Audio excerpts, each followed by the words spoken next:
북한 사회와 주민 생활에 대한 궁금증을 알아보는 북한이 궁금해 시간입니다. 자, 4월 첫 주 주말입니다. 네. 몇 년 전만 해도 이맘때면 청첩장 엄청 많이 받았거든요. 맞아요. 그런데 요즘엔 좀 뜸해요. 맞아요. 저도 좀 그런 것 같은데 아무래도 좀 결혼이 늦어지고 또 결혼을 안 하겠다는 젊은 층이 늘었기 때문이 아닌가 싶은데요. 그러다 보니까 이제는 뭐 저출산이 아니라 초저출산이라는 얘기도 나오더라고요. 그러게요. 정말 저출산 문제가 심각한 상황인데요. 북한도 지금 저출산 때문에 골치를 앓고 있다고 합니다. 오늘 자세히 알아보도록 할게요. 네, 오늘 도움 말씀 주실 두 분 모셨습니다. 한양대 고령사회연구원장이신 이삼식 교수님, 그리고 북한 전문 기자로 활동하고 계신 탈북민 강미진 씨 나오셨습니다. 어서 오세요. 안녕하세요. 네, 사실 뭐 저출산 문제는 예전부터 나왔던 말이긴 한데요. 요즘에는 말씀드린 것처럼 초저출산 네. 이런 이야기가 나오더라고요.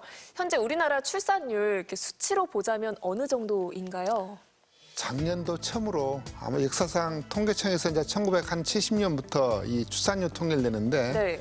아마 그 이래로 처음으로 1명 미만 떨어졌습니다. 정확하게 이야기하면 2018년에 네. 0.98명입니다. 예, 한 명이 터치 안 되는 수치죠.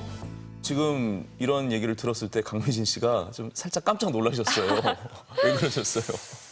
사실 한국에 왔을 때도 왜 가정에 이렇게 잘 사는 나라가 집에 아이들이 이렇게 적을까 그렇게 의문을 했었는데 수치를 보니까 지금 더 막연해요. 우리나라가 이제 앞으로 어떻게 되지? 그런 걱정도 좀 있고요. 1명 미만인 나라가 사실 뭐 우리나라 말고도 많이 있나요? 전 세계적으로 없다, 현재로서 없고요. 없어요. 예, 지금 이제 한국은 전 세계적으로 인구학적으로 보면 가장 인기가 있는 국가입니다. 그건 또 왜 그런가요? 왜냐하면 학교 출산 0.98이라는 나라도 없고 추후에 우리나라 노인구 비율이 한 2050년쯤 되면 40% 올라간 나라를 갖다 전 세계에서 예측해서 찾아볼 수 있는 국가가 없습니다. 그래서 우리나라는 굉장히 특이한 점으로서 유명한 국가입니다. 연구 지금. 대상이군요. 예. 최근 뉴스에서도 이와 관련된 소식들을 전해드렸는데요. 뉴스 화면 같이 한번 보시죠.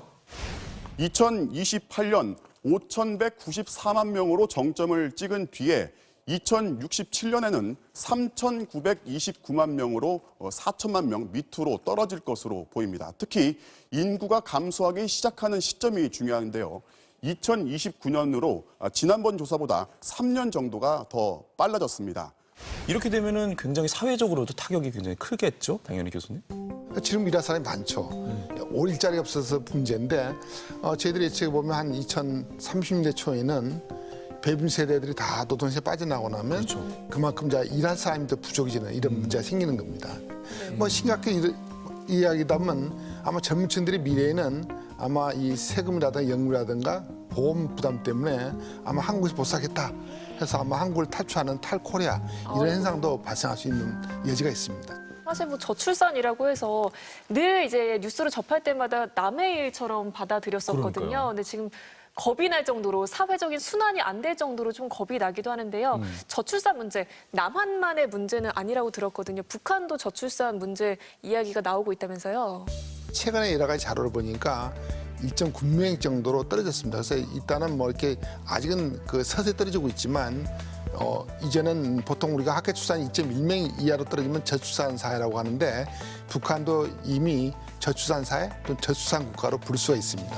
강미진 씨, 그럼 일단 지금 현재 북한에서도 이렇게 좀 아이를 안 낳는 추세인가요?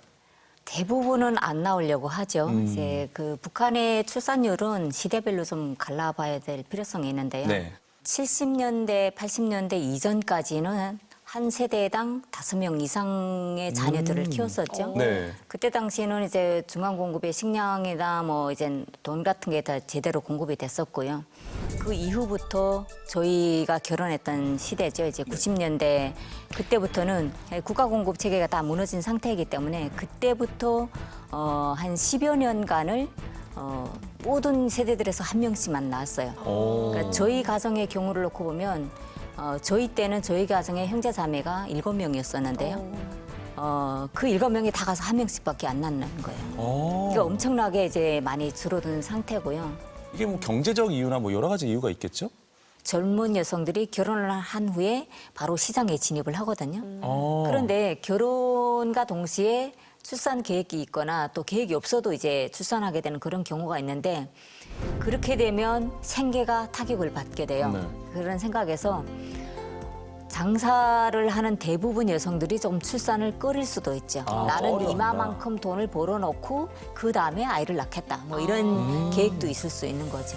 예전에 어른들이 그런 말씀하셨잖아요. 한 집 걸러 한 집 뭐 아기 울음소리가 네. 들린다. 근데 요즘에는 아기 울음소리를 통 들을 수 없다고 하거든요. 그러게요. 우리 부모님 세대 때만 해도 뭐 2명 혹은 3명씩 나왔었는데 지금 교수님이 저희 이제 부모님 세대랑 그렇죠. 이렇게 비슷한 연배로 보이는데 예. 어떠셨나요 그 당시는?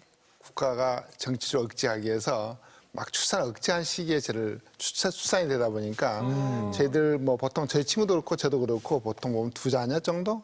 뭐 많아 3자녀? 이 정도 나왔다고 보시면 됩니다. 말씀하신 것처럼 이제 산하 제한이라고 하죠. 이제 나라에서 출산을 좀 이렇게 억제를 했던 건데 그 시대는 어땠어요? 저희가 잘 몰라서 그러는데. 뭐 사실은 뭐 지금 현재 보면 공무원들 보면 나이 많은 공무원들 보면 거의 한 자녀밖에 없었거든요. 네. 왜 그러냐면 3자녀 이상 나면 뭐 가족수당 안 준다든가 또는 뭐 이 건강보험 혜택 안 준다든가 또는 공무원한테 주는 뭐 주택 분양권을 안 준다든가 이런 그 오리게 디스인센티브라고 그래서 네. 오리가구 혜택 안 주다 보니까 그 당시에 출산했던 지금 현재 나이가 든 공무원들 보면 거의 한 자녀밖에 없는 그런 아이들이 많아요.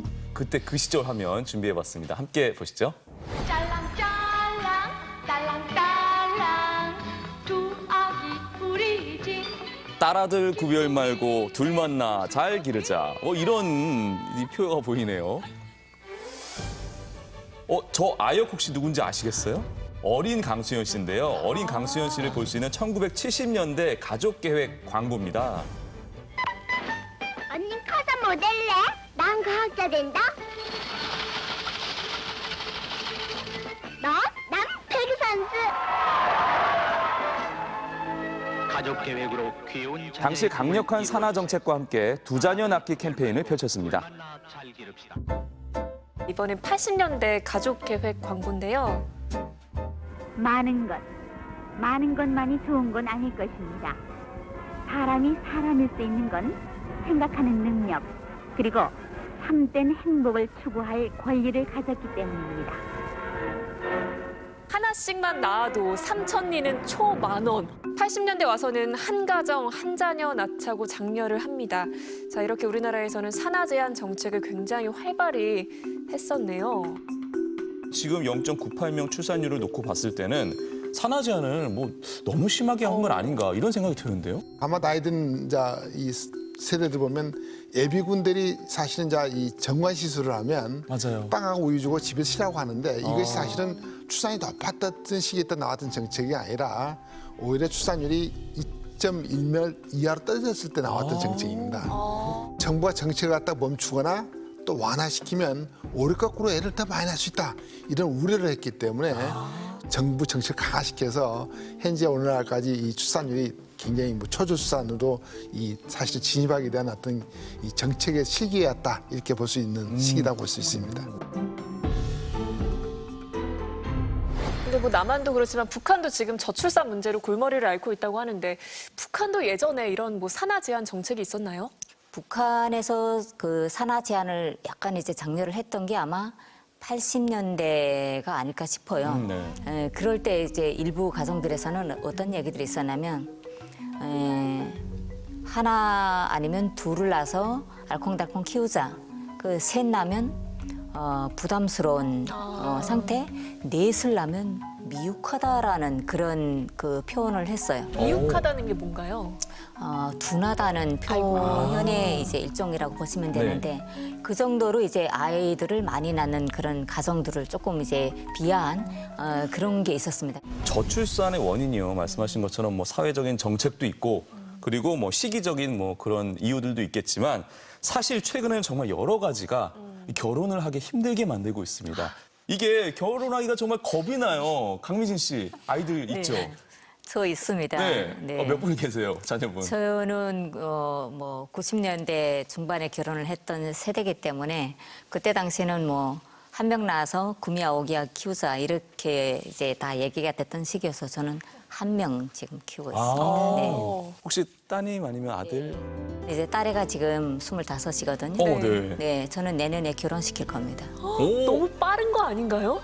시대별로 조금씩 좀 다르긴 하지만 저희 때는 24살이 금값이었어요, 금값. 그런데 여성이 28이다 하면 뭔가 이제 문제가 있거나 네, 그 여러 가지 그 성격 차이가 이제 엄청 안 좋거나 뭐 네. 이런 걸로 막 몰아갔기 때문에 그 전에 다 결혼을 하는 거예요. 지금 26된 딸을 이제 내년에 이제 결혼을 시키겠다고 말씀을 하셨는데 저희 엄마가 이 방송 보시면 안 될 것 같아요. 매번 저한테 이제 결혼 얘기를 하고 계신데 그렇다면 이제 북한 전반적으로 봤을 때는 좀 결혼 연령이 늦춰진 편인가요? 최근에는 좀 늦춰진 것 같더라고요. 이게 저희 때는 이제 20대 중반에는 무조건 이때 결혼 정년기라고 봤다면 지금은 20대 후반으로 가고 있어요. 여성 기준으로 봤을 때.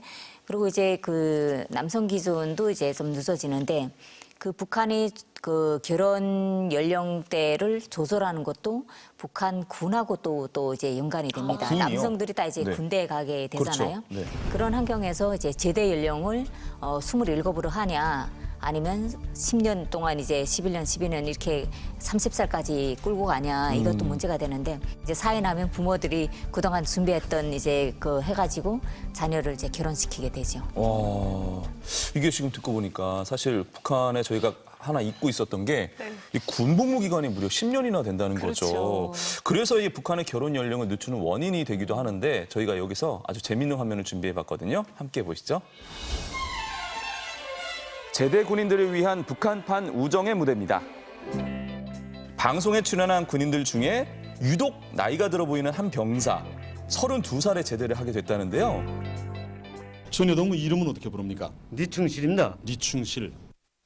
그럼 충실동무도 32살? 예. 이야. 정말 이름처럼 충실하게 기다려줬구만요. 야, 지금 군대 간 애인을 10년 넘게 기다린 거예요. 근데 이렇게 군 복무를 오래 하다 보면은 자연스럽게 뭐 초혼 결혼도 늦게 하게 되고 그러다 보면은 아이도 늦게 낳게 되고 뭐 안 낳는 경우도 있고 저출산의 문제로 이어질 것 같아요. 이게 당연하죠. 우리가 이 서구 사회 다르게 한국이나 이 북한 같은 경우는 결혼해야지 출산하는 문화가 굉장히 지배적이거든요. 그만큼 결혼 연령이 자꾸 늦춰진다는 것은 출산이 자꾸 늦춰지거나 포기한 그런 데 가거든요. 결혼 연령 자체가 굉장히 출산을 갖다 결정하는 굉장히 중요한 인과적 요인이 됩니다. 그런데 이제 저출산 문제는 고령화 문제로 또 이어지잖아요. 네. 우리나라 뭐 고령화 사회로 접어들었다 이 얘기는 꽤 오래전부터 나왔었는데 북한의 경우는 어떤가요?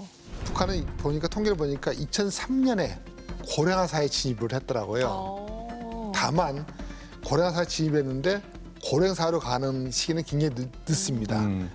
뭐 일부 통계청 통계를 보니까 2033년 정도 돼야지 고령 사회로 진입을 합니다. 이것은 지금 현재 상태의 이야기지 아마 이 북한에서 여러 가지 그 의학 수준의 발달이라든가 또 저출산 현상이 심화된다면 아마 통계청에서 이 작성됐던 통계들보다도 더 빠르게 고령화될 가능성은 충분히 있습니다. 근데 인구수라는 게 사실 국가 경쟁력하고도 굉장히 밀접하게 관련이 있잖아요. 인구가 적어서 복지국가도 있습니다. 스웨덴이라는 국가들이라든가 유럽의 대부분 국가들은 보면 뭐 1,000만 명 유지하면서도 복지국가 잘 살아갑니다. 근데 중요한 것은 그들 국가들은 이 노인구 비율이 낮습니다. 중국의 예를 들어보면 중국이 사실은 1970년대부터 한장 정책을 썼거든요. 2015년에는 두장 정책으로 전환을 했습니다. 왜냐하면 14억이라는 인구가 고령화된다면 아마 중국이 걷잡을 수 없습니다. 이게 전쟁이라든가 다른 뭐 그것 때문에 아마 중국이 뭐 이렇게 분열된다기보다도 거대한 인구가 고령화되기 때문에 여러 가지 시장 경제가 마비돼서 생기는 여러 가지 혼란이 아마 중국을 갖다가 여러 가지 혼란시키게 할 수 있는 가능성이 있습니다. 그만큼 인구 규모가 어떻게 보면 한 국가의 경쟁력뿐만 아니라 안보, 그다음에 이 전 세계적으로 보면 국가 위상 많은 걸 결정을 합니다. 교수님, 이게 이 고령화와 저출산 문제가 비단 우리나라뿐만 아니고 북한도 지금 이런 문제가 같이 생기고 있다는 거죠. 이렇게 되면 뭐 통일 대박 뭐 이런 얘기도 있었지만 남북한의 어떤 우리 한반도 전체의 문제가 아닌가요? 이런 거는? 네, 사실은 한때 남한이 저출산 문제, 고령화 문제 때문에 심각한 어떤 위기의식을 느낄 때 그 해결이 아마 통일되면 북한의 인적 자원이 그렇죠. 풍부하니까 그런 이야기들이 가능하겠다는 것들이 한때 그 생각이 많이 지배적인 때가 있었습니다만은 현재 우리가 이 인구 규모라든가 인구 고령화, 구조 고령화 이것은 현재 남반, 북한 모두 어디다가 의존할 수도 없고 현재 같이 안 좋은 쪽으로 가고 있다. 남한사에서는 이것이 뭐 인구 위기를 갖다가 이야기하지만 이제는 한반도 인구 쇼크다. 이렇게 해서 우리가 이 사실 남북 관계에서 이 인구 구조 관계를 갖다가 좀 심도 있게 보고 여기서 좀 대응할 필요가 있지 않겠냐 하는 생각이 듭니다. 네. 네, 오늘 남북의 저출산 문제에 대한 이야기 나눠봤는데요. 남한에서도 그렇지만 북한에서도 저출산 문제를 해결하기 위해서 다양한 노력을 하고 있다고 합니다. 다음 시간에 자세히 알아보도록 하겠습니다. 네, 오늘 도움 말씀 주신 두 분 고맙습니다. 고맙습니다. 감사합니다.